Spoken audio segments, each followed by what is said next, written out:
Well, good afternoon, and welcome to Let's Talk on WIN TV. I'm your host, Denise Rollard Barnes, publisher of the Washington Informer.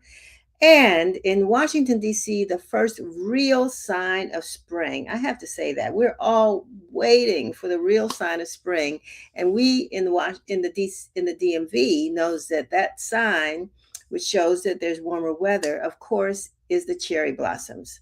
And each year, these delicate pink blooms remind us that a new season has arrived, bringing with it opportunities to gather, to celebrate and reflect on what connects us as a community.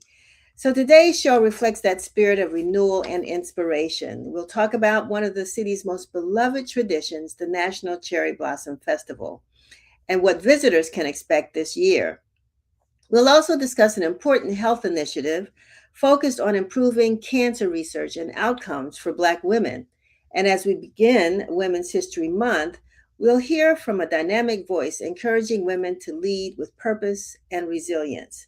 But before we get started, we thought we'd take a little moment here to remember several individuals from our community whose lives we lost this week, but whose legacies have touched our community and the nation for decades.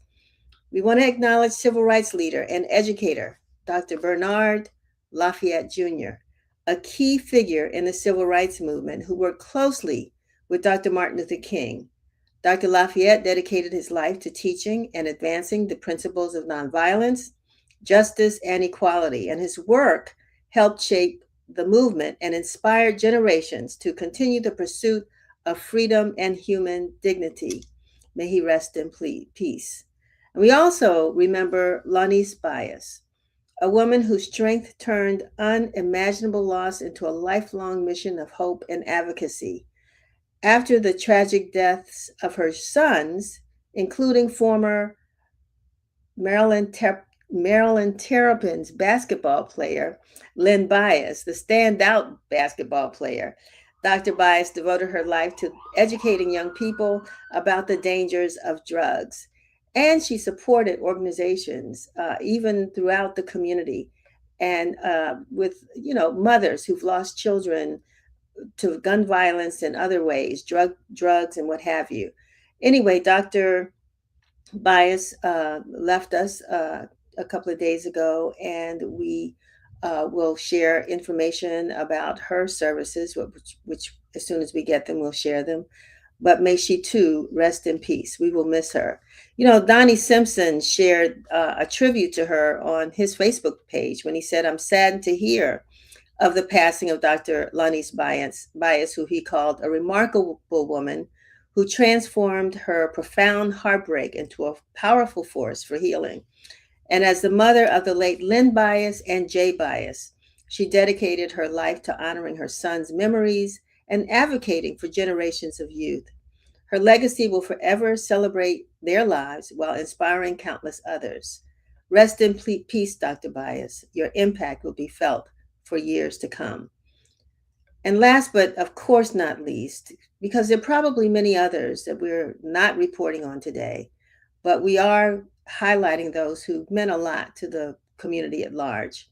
We want to remember Robert Bobby Felder, one of Washington, D.C.'s most beloved musical icons, known for his powerful voice, electrifying performances, and deep roots in the region's music scene.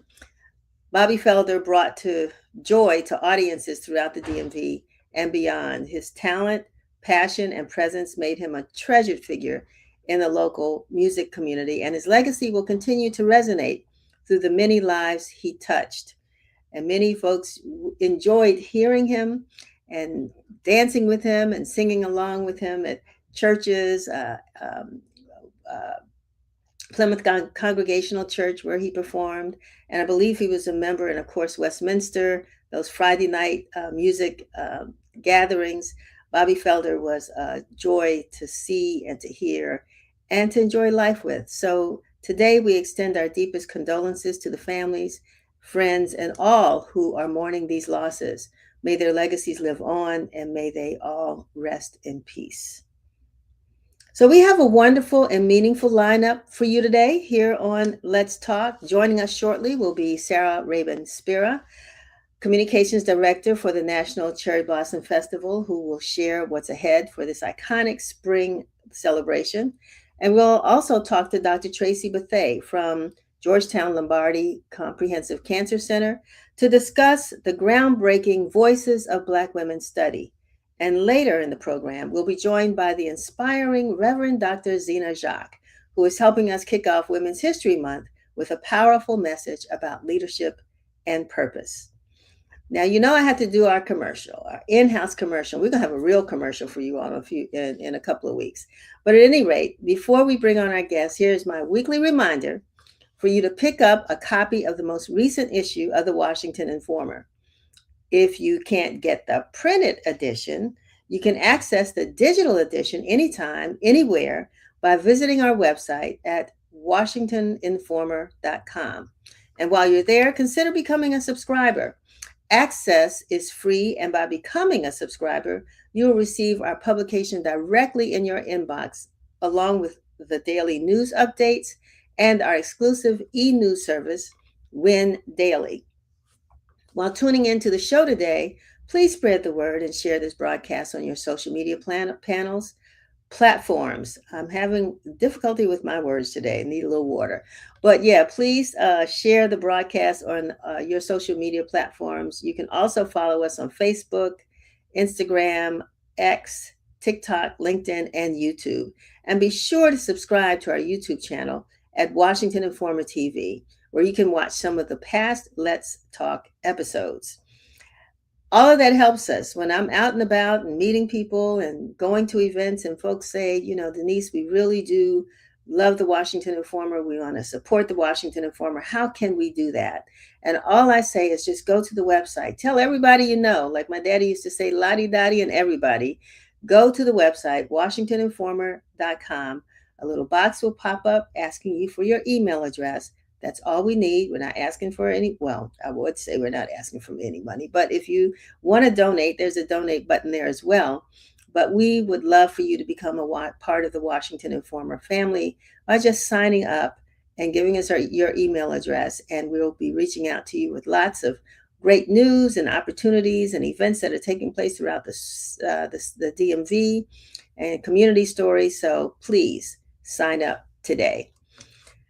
So we are thrilled to welcome the National Cherry Blossoms Communications Director, Sarah Rabin Spira, to the show. But before we do, I think we have a quick video.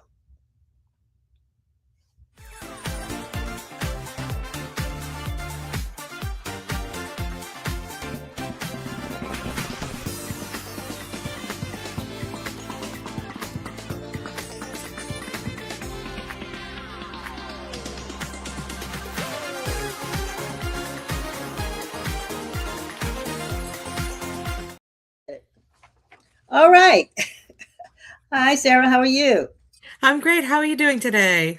Oh, I just want some sunshine, but I'm fine. I'm fine. Thank you. And Yeah, thanks for joining us. of course. Thanks for having me. I'm so glad to be here, and I'm so glad to declare an end to winter with you with the advent of the spring calendar and the festival and the cherry blossoms and everything else. So it's going Well, to be that's amazing. I'm so glad that you're here to talk to us about this because, the cherry blossoms, that's the first sign of spring. We know we're almost there. A lot of times they may come before winter actually ends, but it looks like they're going to try to keep up with the season this year. I understand that there are no buds yet on the trees. So what's the prediction? So, yeah, the cherry blossoms have been hibernating all winter, just like the rest of us, but the peak bloom is going to be March 29th to April 1st. The National Park Service announced that yesterday, a little bit later than last year's, but not by a lot. And it'll coincide nicely with the Oxen Run Picnic and Kite Fly, which, as you may know, Oxen Run has the second largest grove of cherry trees in the city, second only to the tidal basin. So that's going to be an amazingly beautiful venue for that picnic and Kite Fly. I am And so it'll be glad. March 29th. Right. I was going to say, I'm so glad you mentioned that because that's one of the things that we have attempted to do here at the Washington Informer is to remind folks that, right, Oxen Run over here in Southeast on Ward 8, in Ward 8, a beautiful park, by the Yeah. way, with a lot of history itself. And now, repeat that again. It's the second. What did you just It's share? the second largest grove of cherry trees in the city. So, larger than the Arboretum and fewer trees than the tidal basin, but nothing is, nothing competes with the tidal basin, as we all Yeah. know. Well, those folks who, just want to avoid the tidal basin because of, Hmm. how Washingtonians are, people come in to see the cherry blossoms and Washingtonians leave, but we want to get them to stay. And one way Right. to see them is just to come on over there to Oxen Run Park. So thanks. Thanks. Exactly. And it's a great way to experience the beauty, energy, and fun of the Blossom Kite Festival, which happens on the Washington Monument grounds on March 28th, but without all the crowds of all the people enjoying the beauty, fun, and energy of the Blossom Kite Festival. So there's a lovely kite fly that happens as well at the Oxen Run Picnic. So Yes. it's a good way to meet needs of all the members of the community, who some of whom just don't want to be in the large crowd. So Yeah. Yeah. Well, we're going to create a large crowd someplace else. yes, of course, no, it will be amazing. Yeah. So if you take us back a little bit, Sarah, about, the history of the Cherry Blossom Festival. I mean, how it got started and how many years we've been doing that here in the nation's capital. Yeah, so it's actually had a very long history. It's DC's longest running festival. This will be the 99th year of the festival. The trees were planted in 1912, but the first festival honoring them wasn't until 1927, where they recreated that first tree planting ceremony. And then every year since, there's been something amazing. And then over the last 26 years, the National Cherry Blossom Festival as an organization has coordinated that across the city. So working with participating organizations, community partners, really spreading the joy of the cherry blossoms beyond the tidal basin and through all 8 wards of the city, so that there's, Cherry Picks restaurants in all 8 wards. There are decorations in City in Bloom all over the city. Blossom Blocks is also something that's this year. So really trying to bring this joy of celebrating the cherry blossoms and this very integral part of DC's identity to every single resident and, of course, all of the visitors. And this has sort of been our, I guess, American way of celebrating this tree that was a gift to Washington. Can you give us a little bit of that history? Of course, yeah. The trees originally were a gift from the mayor of Tokyo to the city of Washington, D.C. It was a coordination of a number of people who worked together to bring here, including First Lady Helen Herron Taft. So they were able to coordinate this first gift of trees in 1912. And one of the beautiful parts of this story that I don't think a lot of people know is that there was an issue with the cherry trees in Tokyo a number of years after that. So some of the cuttings from the original trees that were donated here were donated back to Japan to help replant those. So it was a lovely back and forth friendship. And one of the ways that we celebrate that Japan and United States friendship is the opening ceremony, which is going to be at Dar Constitution Hall this year. So that'll be on March 21st with amazing Japanese performers and a one night only showcase, really kind of solidifying the messages of friendship and peace. Yeah, I think, well, I know that as we talk, you're going to talk about some of the other key events that are taking place in the city during the Cherry Blossom Festival season. But it's interesting how, this whole thing evolved around a relationship with trees. We think about traditions and how this grew into this, I mean, really major event for city, for tourism, for economic growth for the city, all of that, all around a tree. You Can you think of much better though, right? Something that's so uniting for all of us, right? Thinking about the identity of cherry blossoms and how people incorporate that in. I know that long before I worked for the festival, cherry blossoms were part of my wedding decor, right? It was on our invitation. We were inviting people to come to DC, not during cherry blossom season, but because it was such an important part of the city's identity and welcoming people to Washington. So I love the idea that there's something that unites all of us under the branches, right? That we really can come together as a community and celebrate it and find different ways to do that as well. So, but it is funny to think that, these cherry trees are not something that would have been familiar to any of the people who lived here in the 1700s and 1800s when the city was being built up. But they are part of our identity now. and bringing people together is what the festival Mhm. does. And Yes. I'm sure over the years it has evolved into a lot of different events. We all know about the Cherry Blossom Parade, which is one of my favorites, and the kite flying event that you mentioned. But tell us a Mhm. little bit more about some of the other key events that are going to be happening this year. So we have quite a few. One of them is Bloomfest at the Tidal Basin, which is our way of welcoming people who are coming to visit the cherry blossoms at the Tidal Basin. We have 100 performances on the A&A stage, and it's going to be on the south lawn of the Jefferson Memorial. So there'll be music, there'll be art, there'll be a beverage garden, food, educational activities with the National Park Service. So there's a lot of really great things there, and that's going to be over 16 days. So hopefully folks can join us there. But the one I'm also particularly excited for, just because I love fireworks, is Pedalpalooza at Navy Yard. And that's going to be on Saturday, April 4th. And it takes over about 10 city blocks all along the Capitol Riverfront, with different zones, including Cherry Blast, which is going to be a tribute to our this year's official artist, Tim Yankee. And he's from Detroit. So there'll be a lot of Motown music, Detroit style pizza. All right. So I'm looking forward to that as well.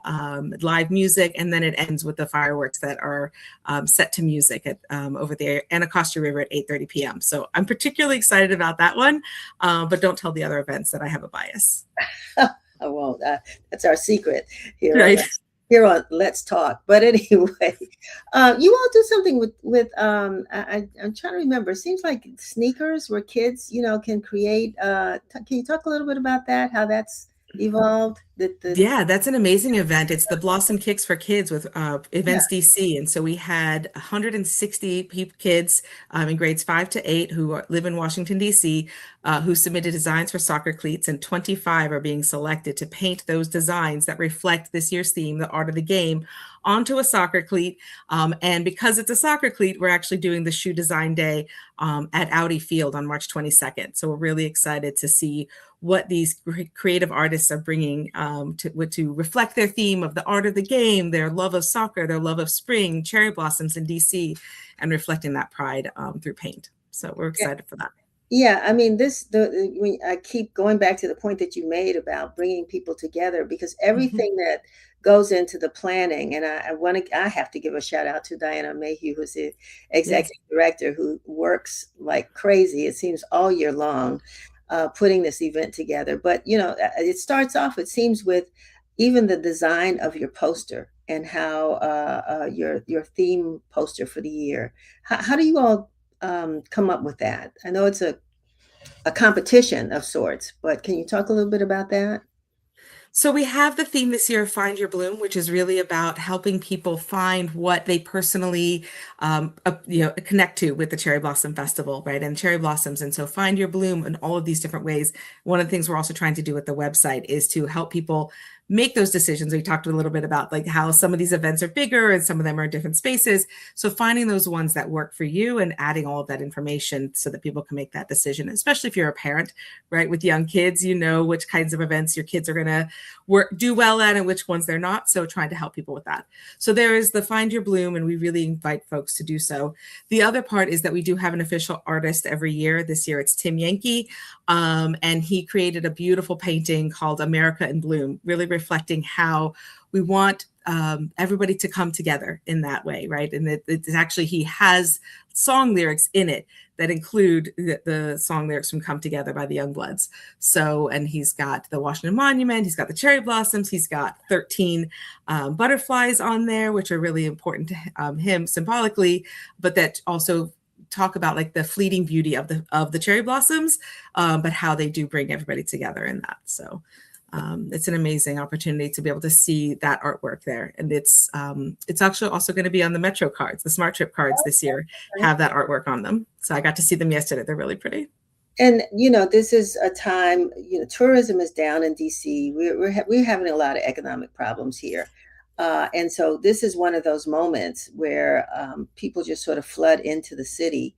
And can you talk a little bit about, on average in past years? I mean, how many people do you all actually bring into Washington? Because if it's like tight down by the basin, and that's a good thing. I wish we looked at those visitors and as people that are spending money and helping us with our tax base. But talk about those folks that we will welcome back here again this year. Yeah, and the city does such a great job of welcoming everybody, right? Like you come in and you from the time you arrive at the airport or at the Union Station or driving in, you really get that feel of welcome from the people of Washington to everybody. We say each year it's about 1.6 million people who come to all of the events between visiting the tidal basin, between going to all of our events, going to the Cherry Picks restaurants, going to the hotels. We have 1.6 million people, and it's a mix of locals and also visitors. So it's a nice mix there, but it brings about 200 million into the economy each year. So over a very short period of time. So it's really a time that the city comes to life or blooms, as it were. Yeah, was as a small business owner, a resident, lifelong Washingtonian. Thank you, thank you, thank you. You're welcome. So But how, it is truly a citywide effort. Like, so yeah, it's yeah, amazing. definitely, definitely. So if people want to know more about, upcoming events and how they can participate, where should they go? They should go to nationalcherryblossomfestival.org. Thank you for bringing that up because I did mention the website and not the URL. So nationalcherryblossomfestival.org, or we are on all of the social media channels. On Instagram, we're Cherry Bloss Fest. So it's a great place to see all of the upcoming events, including next week's Pink Tie Party and everything between that and the Sakura Matsuri Japanese Street Festival. So we have 100 events between now and April 12th. So we hope you'll join us for at least one of them. Well, I'm not one for, like being the fashionista, but I think pink is in this year. It So, is. We need it after this winter. If you saw the peak bloom, we like declared an end to winter and end right. to snowcrete and all of that. So, yes, definitely, please do. All right. Well, Sarah, thank you so much for being with us. Give Diana Thank our you. regards, and we hope to see you out there somewhere. Thank you so much. Thanks for having me. Have a great day. Thank you. You too. Okay. Yeah, so make sure. I mean, I love parades and I love the Cherry Blossom Parade. You all know I do because, I help to coordinate the MLK Holiday Peace Walking Parade here over in Ward 8. But just to see people from all around, well, a lot of places all around the city, the region, around the country, and some other places that participate in that parade. It's really, really fun. And I think the weather's going to be great this year. But there's so many different things. I mean, the kite flying events.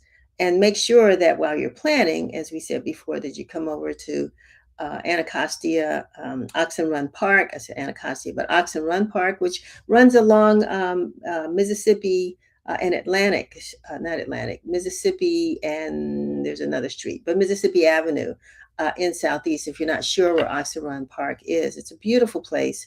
And, so it's a way to enjoy the cherry blossoms without having to fight the crowds. But talking about enjoying, now I'm looking forward to our next conversation with Dr. Traci Bethea, who is a cancer researcher at the Georgetown Lombardi Cancer Center and on the American Cancer Society's Voices for Black Women Scientific Advisory Board. That's a lot. We'll talk about that with her, but let's watch this video first. Voices is a game changer. Research, knowledge is power. And it's our legacy. We got somebody right now. The Cancer Society is doing it for us. If we don't get it, then nobody else is going to get it. My first goal is that Black women feel seen.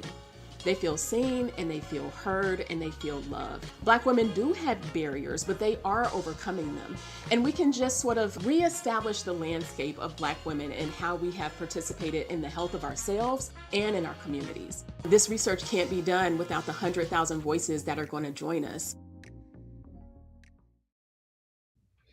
Excellent. Dr. Bethea, welcome to Let's Talk. Thank you so much for the invitation. Yeah. So you are, I want to talk a little bit about you and your background and the passion I think that you have for this project. But you are a cancer researcher at Georgetown Lombardi Cancer Center. Tell us what that work involves. What do you do? Attend a lot of meetings. But my research primarily focuses on cancer disparities. So basically, why do certain groups of people get cancer, get more aggressive cancers, have more struggle after a cancer diagnosis, with particular focus on environmental exposures, like where somebody lives, what chemicals they're exposed to, as well as sleep health, right? Does somebody, how long does someone sleep? How quality is their sleep? And how do those things really affect someone across their cancer journey? Interesting. And so, we know that we know about the disparities when it comes to breast cancer, particularly as it relates to Black women. It seems as though we um, die more from breast cancer, disproportionately more than other people. But what that's related to, many people don't know. So can we talk a little bit about your research and some of your findings, what those disparities are, and maybe what you have found causes them? Sure. So there's multiple things that are really happening here with that disparity. Some of it is biological because some of the more aggressive types of breast cancer, where our treatments just don't work as well, are more common in Black women compared to white women, like triple negative breast cancer, basal like breast cancer, are those really aggressive tumor types. And then some of it is not biologic. When we have women who have similar diagnoses, but for some reason, Black women are more likely to die of their diagnosis or to kind of do more poorly on the same treatment. And so, some of the things that we're learning in research is that there may be clinical factors. It could be information that's not being provided. It could be factors in the woman's life. Maybe there's an issue with being having enough food to eat to balance out the medication, affording the medication to stay on top of the schedule, whether you're getting radiation every day. Can you do that? Can you keep buying the prescription medications that are very expensive?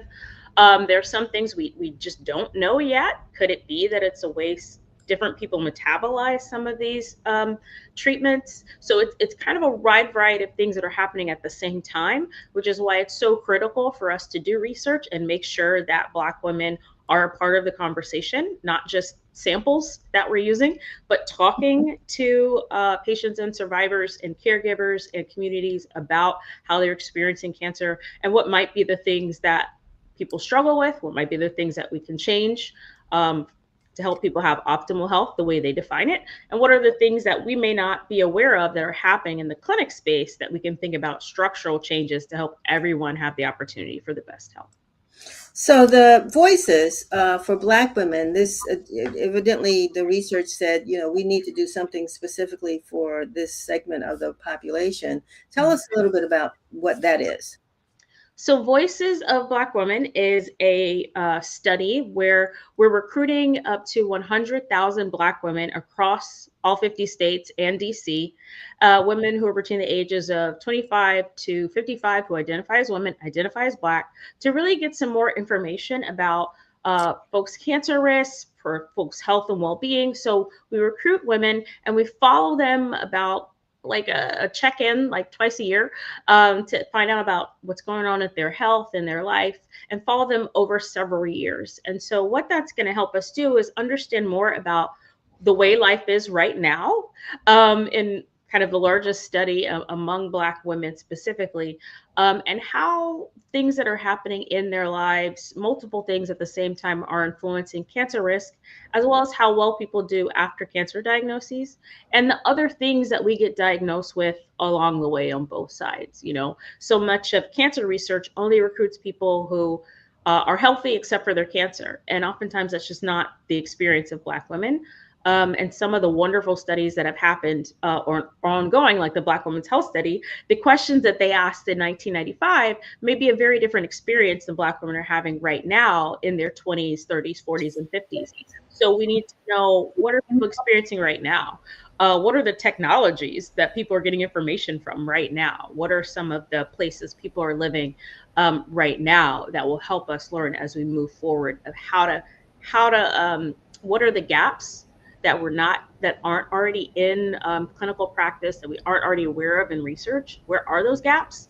What is important to Black women? Because we're also asking, not just fill out a questionnaire, but tell us what's important to you and how we can share information back to you in a way that you want to hear, that you feel like is useful for you and your family.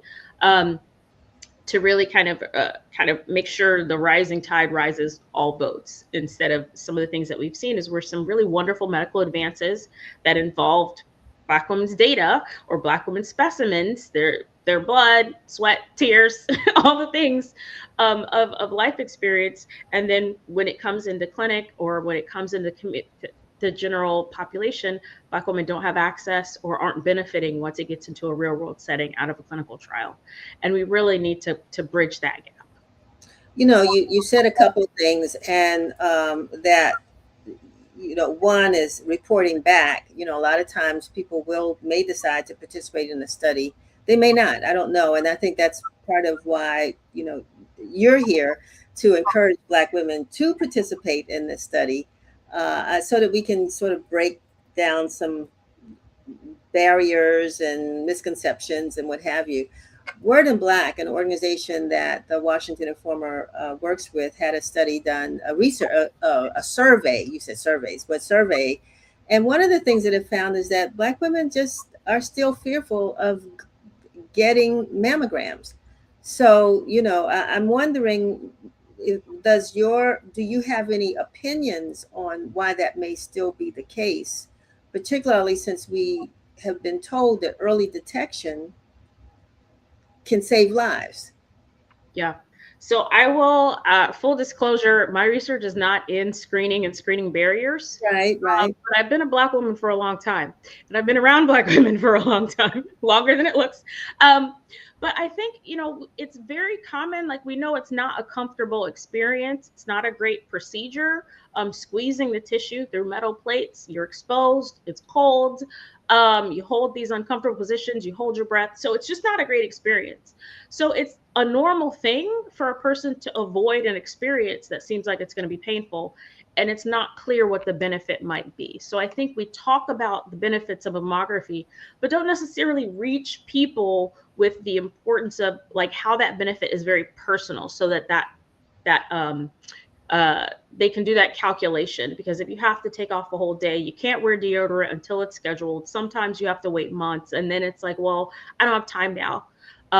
There have been some more recent, in the past few years, changes and recommendations. So sometimes people can feel like, well, what does it really matter if you're not sure if this is going to help, if you're not sure how often you need to do it, if maybe it's free, but maybe it's not free, because a screening mammogram is covered as preventive care, but the diagnostic mammogram, if you need to follow it up, may not be covered by insurance. So people are doing a lot of calculations that make sense. So I think sometimes it's communicating with people and being clear about what we do and don't know. I think there's also sometimes people are afraid that, well, what if I have a cancer and I do the mammogram and it squeezes it and it spreads the cancer, which kind of makes sense on its face, but that's not how it works physically, like biologically in the body. And so sometimes being clear about that is very important. Sometimes people will have a shadow, and it's very scary until you find out it's not something. But then other people, like, hear that story, like, well, I don't want to go because what if I have a shadow? Yeah. And that's okay. And it's talking about, well, so maybe you're not comfortable going every year. Could you go every other year? Or maybe it's a conversation that you have with a health provider, or if there's a mammography van, to talk about it. And so maybe you're not ready this year, but maybe keep talking about it and next year. So sometimes I think we just don't make the time and the space to talk about it. Right. In clinical encounters, if you have 12 to 15 minutes and you have a whole list of things, maybe there's not time, but where are other places we can talk about it, I think are really important. I've had multiple mammograms. It's not a fun experience anytime, but I'm so thankful that I have access to it. It has benefited me. Wonderful. And so for this Voices project, Voices of Black Women Scientific, I mean, your board, you have about how many women have you signed up so far to participate? In the DC area, we've got a little over 400, which is fantastic. Oh, good. Okay. Across and I think it'll be great to have even more from the DMV because it's such an eclectic area. And what does it take to sign up? I mean, what is there any criteria? Have you had experienced breast cancer, or what makes you a candidate to participate? Sure. So any adult woman aged 25 to 55 who identifies as female, identifies as Black, has Right. never had cancer other than certain types of skin cancer, and lives in any of the 50 US states or DC can go to the website voices.cancer.org and can sign up where they'll kind of complete a little eligibility questionnaire that asks them about those things. And then they can complete a baseline questionnaire, which is kind of a little bit longer, just kind of cover a lot of different things, but people can skip some of the questions. And then about every 6 to 8 months, they'll get another questionnaire to update any information. People who are interested in sharing more of their data can contact Voices. There will also be some different sub studies to learn about specific things. They can participate in any of those. There will also be some opportunities to connect locally. So if someone's not eligible, like for example, I've had breast cancer, so I'm not eligible, but you can support the study in other ways, like being a Voices ambassador by connecting community organizations to Voices, to telling people who may not have heard about it, and the potential that it has to really help be a game changer for Black women over time. Any of those things. And is there an age range, or does it matter? I think you mentioned that earlier. I mean, you could be, I guess, over the age of 18, I would think, but I don't know. Is there an age? It's 25 to 55. Okay, all righty. Mhm. And again, because I didn't hear that part clearly, are you saying that you either have experienced breast cancer or not? Have never had cancer except for a couple types of skin cancer. So no cancer ever diagnosed. Okay. And is there any, I know you said sometimes that there's a gathering of women, sometimes, there may be some time during this study. Is it, would they come together? Do these women ever get a chance to kind of come together under um, the board's group or Lombardi group or something, just to kind of connect? I mean, I wish like 1,000 people, I know. yeah, it's a little bit, yeah. So there are different webinars that the Voices study team hosts, where any of the participants, anybody who's interested, can hop on and learn about what's going on the study. There are also opportunities with local American Cancer Society events. More than welcome to attend any of those events. I'm hopeful that there will be some more kind of Voices focused events in the future, but the principal investigators, will announce those if any as time comes. So I think those are great opportunities because the study does protect people's data. There's not like going to be a Facebook group or anything where people can just hop on necessarily, because you can't just give out people's information. If people decide to share that they're a member of the study, they can do that. But there's kind of that balance between privacy and data protection, and all of the kind of exciting things that I would love to see happen, but maybe it's just not quite time yet. Yes, like what? But Dr. Bethea, what would you like to see happen? I mean, I love the idea of bringing people together, and maybe in 10 or 20 years, of bringing people together, kind of talking about their experiences, learning from each other. Some of the information that's been gathered in questionnaires, as it's reported back to women, getting women together and be like, well, how does that read to you? Is that your experience? What are the things that we have our 7-item question about this topic, but does that make sense to you? It's a validated measure, but does that feel real? What does it sound like? What does it live like? What would you want to do with this information? How does it maybe resonate to what you might want to teach the young ladies in your life? what are the things that you wish you knew 10 years ago, and how can we make sure that we're getting those messages out? So that's a little bit beyond the scope of voices, but I'm really excited about that's something that we may be able to do in the future as we get more information from such wonderful women who are willing to share and participate in this study. And how does this information that you get from women who participate in the study, how does this information reach out and inform health providers, Mhm. insurance companies, health practitioners?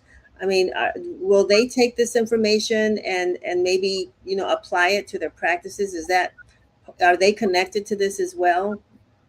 So we believe so, and so that's something that we've seen from some other studies, like I mentioned before, the Black Women's Health Study. Some of the papers and research done by that study has really informed some of the guidelines and recommendations around breast cancer screening for Black women. For some of the conversations, even about like childbirth and lactation, why is it important if you're able to breastfeed after a baby? What might it mean for your risk of breast cancer? Some really important things that come out of studies like this one, big studies where we're able to follow women over time, and they're so generous with their life experiences. And we believe that that will happen moving forward as well. And some of the information that we learn can also inform clinical trials, can inform community-based interventions, because we'll know from a broader group of Black women, not just the small group of Black women who are very well informed or very well connected or very affluent, but a wide group of diverse Black women, because we know it's a diaspora. It's not like a monolith of a certain type of woman. And so that means we really need to hear from everyone. And once we've heard from a lot of different women, then we can be thinking about what are those approaches that will work for everyone, or if not everyone is affected, that's useful to know. So how do we help women who are particularly affected by a particular exposure or a cultural phenomenon? So we'll have that information to do those more tailored approaches, as opposed to just this is the thing for Black women, Yeah, which we know isn't necessarily as successful as we might want it to be. right. So before we close, I'm going to ask you to give that 30-second, like that pitch, because I mean, I know you said 400 and from the DMV is a good number. I'm sure we're trying to reach 100,000 throughout, so we want to make sure our group, Yeah. our area is represented, because we have different, environment, like you said, says a lot about Yeah. our health. So what's that pitch? So I would say, when Black women haven't been included, health improvements haven't benefited everyone equitably. When Black women aren't included, we miss information that can help us have better health. When Black women aren't listened to, our bodies and our experiences are treated like commodities rather than being respected and honored as fully human with inherent value. And so I would say we're done with that. So let's get engaged. If someone doesn't want to participate, you're not comfortable, that's totally fine. Become an ambassador. Help us do what we're doing better. Um, get involved with research as an advocate or a volunteer, so we can change the culture so that it is a safe space to be involved in research, so that things don't keep being done without us, or where our blood, sweat, and tears are being used, and then by the time the intervention or the medication hits the market, we don't have access or it doesn't actually work. That's not okay. And it's time for us to change that. And we have to lead at the front. Nobody's going to come do it for us, as we've seen so far. So let's be a part of the solution. I love that. Done with it. Dr. Bethea, where will folks go? I want to put that up on the screen again for people who do want to know more about the study and can participate. Absolutely. So it's voices.cancer.org. Okay, voices.cancer.org. Now, we put something else up here, but can they get to it from this site as well? Sure. Yes. Okay. So if All they go to American Cancer Society or they Google Voices of Black Women, ACS, they can get there as well. Okay, wonderful. Thank you so very much. And thank you for what you do. I mean, as I say, thank you for your service. I mean, we need people like you in places where you are, who can communicate with folks who are there, but also with us, to bridge that gap, to make us more connected so that we have a healthier community. I appreciate you. That's so kind. Thank you. All righty. We'll talk again, I guess, as this thing progresses. Fantastic. I'm looking forward to it. All righty. Thank you. Have a good day. You too. All Bye-bye. righty. Oh, I meant to mention Dr. Bethea is also rocking her pink on the show. Yeah. Hello. Screen, how are you? I am well. I'm happy to see your face, be back stateside and Yeah, and safe, back and safe and safe. sound. Yeah. Yes. Yes. So I guess we've talked about cherry blossoms. We talked about a breast cancer study for Black women. So this is Women's History Month, and so we want to do all we can to make sure that sister girls, we doing it. We're doing it just all over the place, but that we're healthy and enjoying life at the same time. So with that, I think I'm kicking this portion of the program to you. Is that correct? No, I think we are, one of our guests is running a little over. And Oh, so I'm just here to say hello, a little filler, talk to you about what's in next week's paper, what I've been up to, that kind of thing. So, well, let's go. Let's go with it. and Yeah. that's perfect for women's history. So I mean, I'm getting into your personal business, but that's what makes shows interesting. But I know that you just returned from where to visit your father for his birthday. Where were you? I was in Medellin, Colombia. Ah, okay. Yes. And so what was the climate like down there? I mean, and I don't mean weather, Yeah. you talk a little bit about that, but I really don't want to hear it because I'm still cold. Yeah. And I know it had to be warmer there, but you know what I'm saying? The political climate there with what's happening here, I'm sure you got an earful or an eyeful. Absolutely. So, of course, I got there on February 28th, the day that the war kicked off. And there was obviously a lot of tension in the air. People were whispering about it even on the plane and things like that, and just getting updates. And of course, the journalist in me was trying to get everything I could as well. But when I landed, and my dad, I joke he knows everybody in his neighborhood in Medellin because he's one of the few Black Americans there, and he's 6'4", so he stands out. But everyone would say, "Amigo de Trump," and my dad would go, "No, no, no, no, no, no, no, no, no, no, no, no, no, no, no." Of course, he would make it very clear that he was no friend of the president of the United States. But the correlation was they see an American and immediately think Donald Trump and what's happening. And it happened every single day we were out. As soon as someone found out we were American, they would mention Trump. But was it, it's interesting because I'm curious, like what happened with the what they call Venezuela with the president there, who's someplace here in the United States, he and his wife in some prison. I don't know.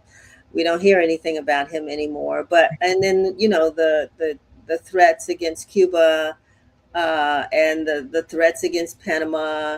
I mean, when they see an American, what's the what are they thinking? Have you talked to them? I mean, is it, when you say, are you an American or are you a friend of Trump? Is that good or bad? Because, they're on both sides of this issue. So that's a great question. Last year, there were far more people supportive of the president there than this year. I think Venezuela had a lot to do with it. His overall attitude about immigrants and particularly the Latino community, they felt in a major way. Some people called him racist. And so, no, when they're saying amigo de Trump, they are poking, but from a place of extreme judgment and concern. I mean, there were people who mentioned Venezuela was one thing, which Obviously, there are a lot of Venezuelan, I should know, a lot of Venezuelan immigrants in Colombia. And many of them actually speak both Spanish and English. And so I had several conversations with folks from Venezuela living in Colombia who said, you know, what happened in my native country was one thing. Now to kill a major leader in Iran is a totally different thing. To start a war is a completely different escalation than what we saw in Venezuela. They are very, very aware about what's going on. I had a teeth cleaning. Are they looking pearly white? Yes, they are. I didn't know.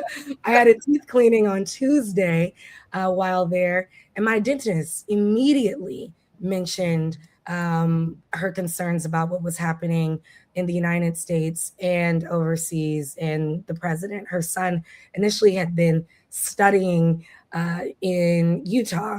I don't know how he got there, but he was studying in Utah from Colombia, and she pulled him out after the first semester Yes. because of concerns. So they're very aware. Obviously, what's happening in the United States it has coverage worldwide. They knew about Epstein. Sure. Yes. Yes. It was a really interesting shift from last year. So if I'm not being too nosy again, I just have to ask. But you know, Stacey Brown has did a story for the Informer. We've been reading more stories about Americans who are leaving the U.S. and planting roots in other countries across the globe. Your dad picked Colombia, Yes. and not recently, many years ago. Yes. So is there something to share about, you know, his choice that can be publicly talked Yeah. about, or Yes.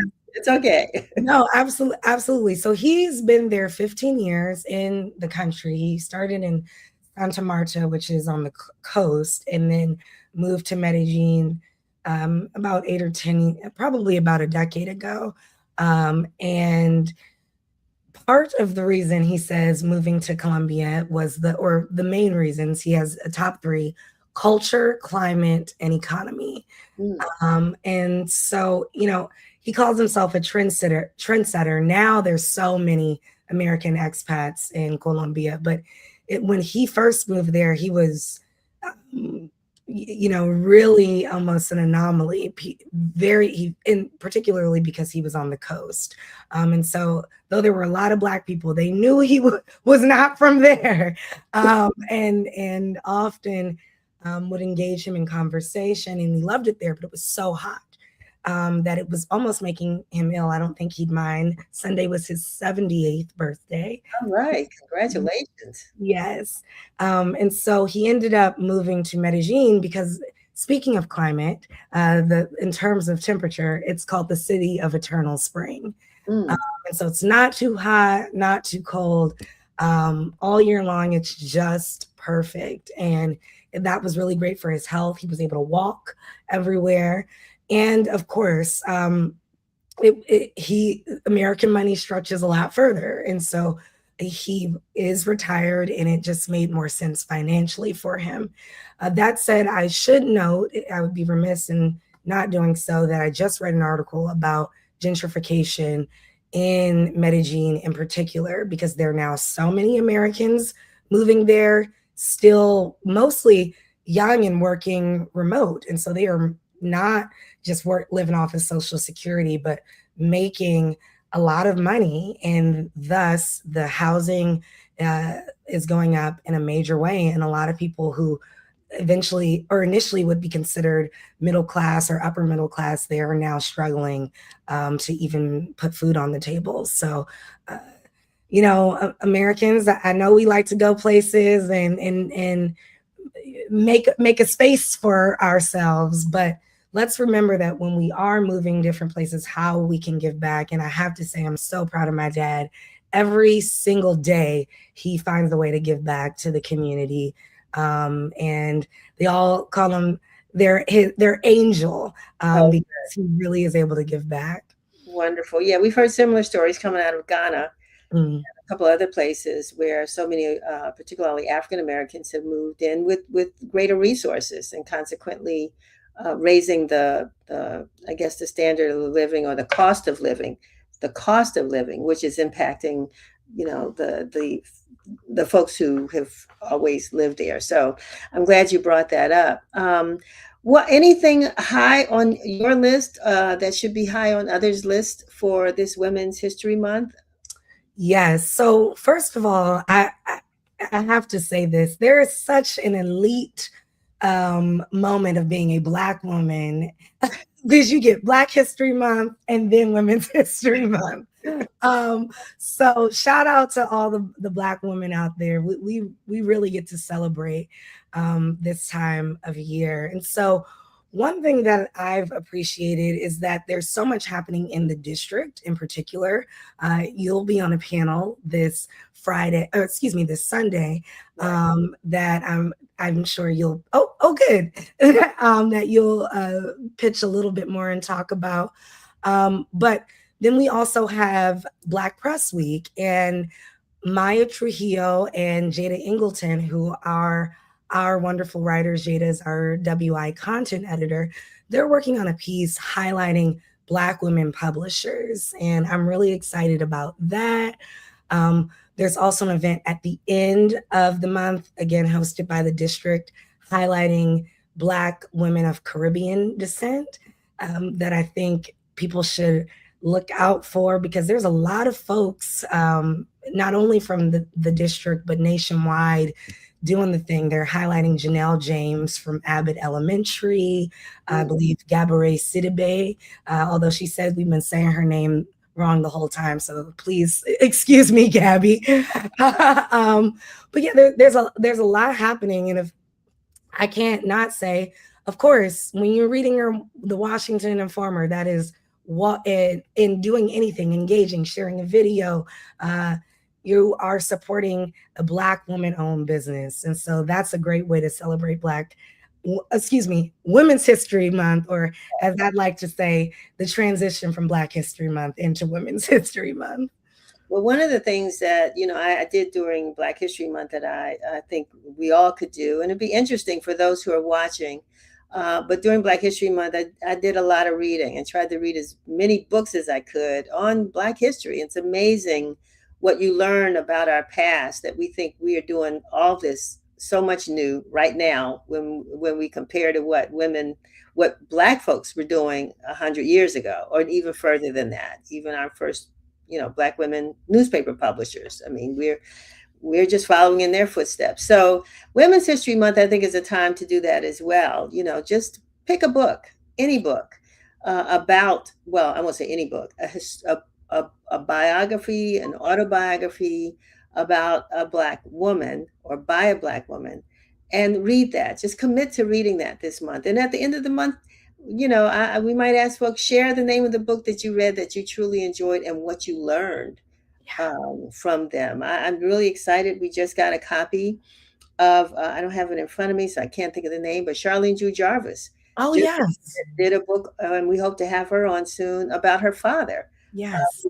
We've heard a lot about Dr. Charles Drew, but now we really get to learn more from the words of her daughter, and the writer that helped her to author that book. So and recently, as I said, I read 102 Days by Kamala Harris's journey to attempt to the White House as president, and all that went on in the meantime. So interesting book. There's a lot out there. There's a whole lot out there, and at Greater, what is it, Mount Inon. Yes. Baptist Church tomorrow. Supreme Court Justice, Justice Ketanji Brown Jackson will be speaking at Mount Inon tomorrow in the middle, during the day. So, and she has a book out, lovely one. So I would suggest, and even if you don't want to write a book, write a chapter about yourself. Yes, I never thought about that. Write something about yourself and put it in a little notebook and put a title on it and share it with your friends and family so that you can tell your Black history, your women history story, right? So those are my 2 cents. I don't know if anybody out there, we're running out of time, and I don't know if our guest has shown up, but I think we've done a good job. Yes, no, this has been a great way. The show has been amazing, by the way. And the only plug I'll have is that I've been watching the show and Reverend Jackson's funeral. So, speaking of history, Glad you brought folks that. Yeah. can tune into that as well.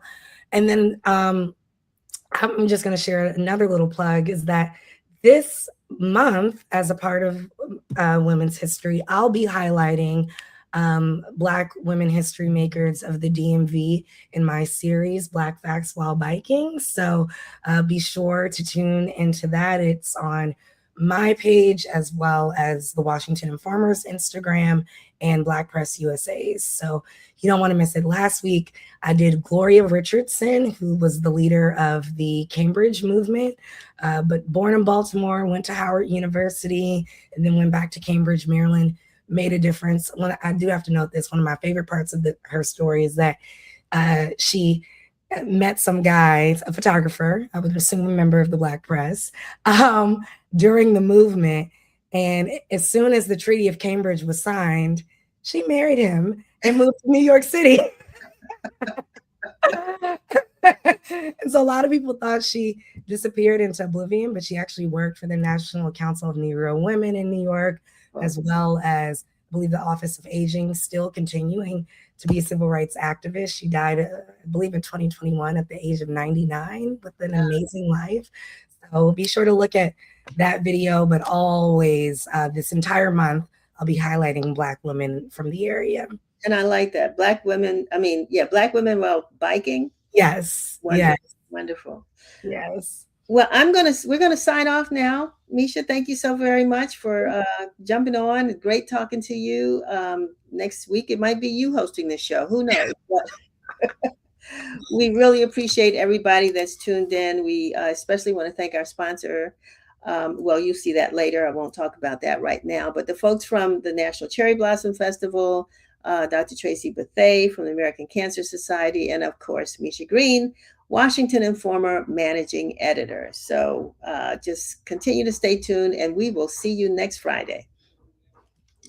Yeah. All righty. Where do you come to?